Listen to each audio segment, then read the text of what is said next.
Gracie black belt, Roy Marsh. It is school of the Martial Arts Academy of Southern Pines, from Royce Gracie, Southern Pines. Roy's one of my favorite instructors, has beastly side control, and he's going to show you some details on some of his favorite positions. So thanks. We're going to go over side control. We're going to go over the way I do it. And something I'm big about is I do things based on how they counter them. So I don't have to counter. I do it in a way that makes it hard for him to counter. So first we have to understand really quickly how he escapes side control. He basically has two options. He's either going to put me in guard or get back to his knees / feet. To do both of those, he has to get on his side.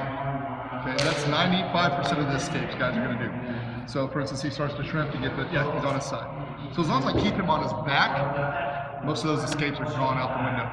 The last two we'll cover very briefly is a Marcelo kind of thing where he sits up and pushes you back. Or sometimes you get these crazy guys and they almost come over the top and try to do something insane where they roll up on your back. So what I want to do is sometimes I control multiple areas. In this situation, I'm going to control more or less one area to start, but it's going to be very nasty. Okay, so let me actually bring your head this way just a little bit first. So if I just come under and lock my hands, I can do a little bit of shoulder pressure.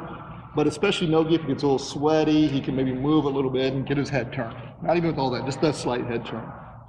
Okay, so if I hold on the armpit, again, it's a little bit more pressure for sure, but there's still a little bit of space, and if you got short, stubby arms like me, it can be a little problematic. So what I'm going to look to do is, the neck is built like a V. There's the muscle here and the trachea. There's a soft spot right here where the arteries run.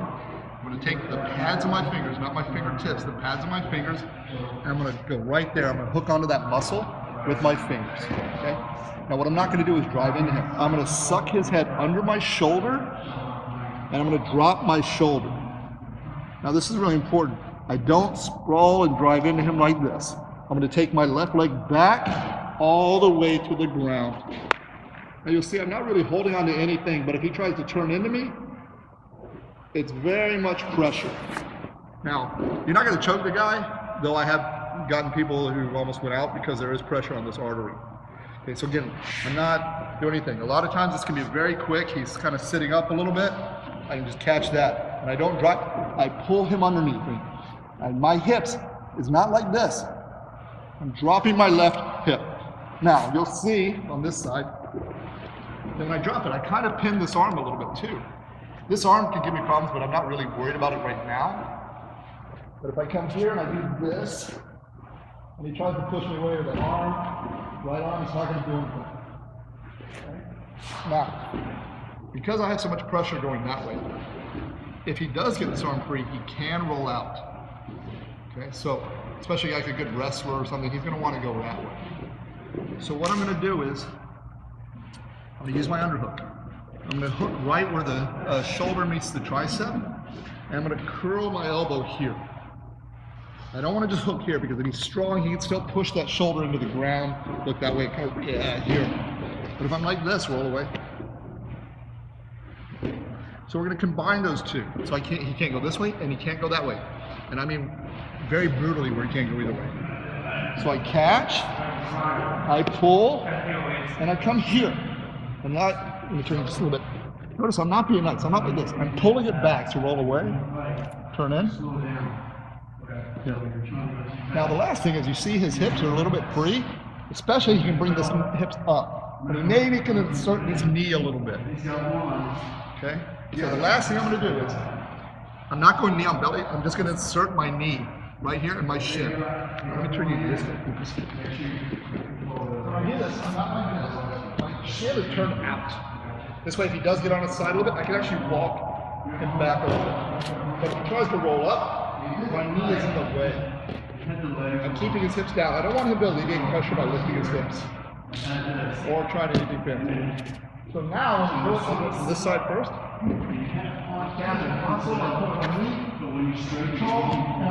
My hips are very low and open. Now he tries to turn in, he tries to roll up. So let me turn it this way so I can talk to you. So again, I pull, drop all my weight, and I'm here. Now, I'm not necessarily going to submit the guy, but I am going to cook him for a while.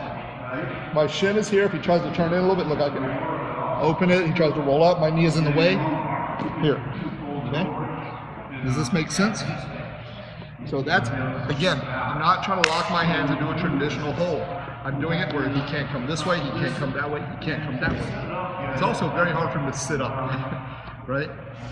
So, let's talk about, really quickly, what may happen, some ways to get there. Turn this way just a little bit, please. So I'm in here, and he frames here, and here. Let's understand. This is the arm that's going to stop me mostly controlling him. This is my control arm. Or this is the one that stops him controlling me. This is actually his escape arm. So I'm actually a lot of times more concerned with this arm. Because if I'm here, this under gets the underhook, right? Pushes me away, you know, here. So I want to deal with that. Now if I'm here and I just try to pummel, see how open my arm is? He's going to be able to get, yes, here. If I try to pass this one over his head, because this arm is here and I don't have control of it, he can pass it under, Marcelo style escape. Okay?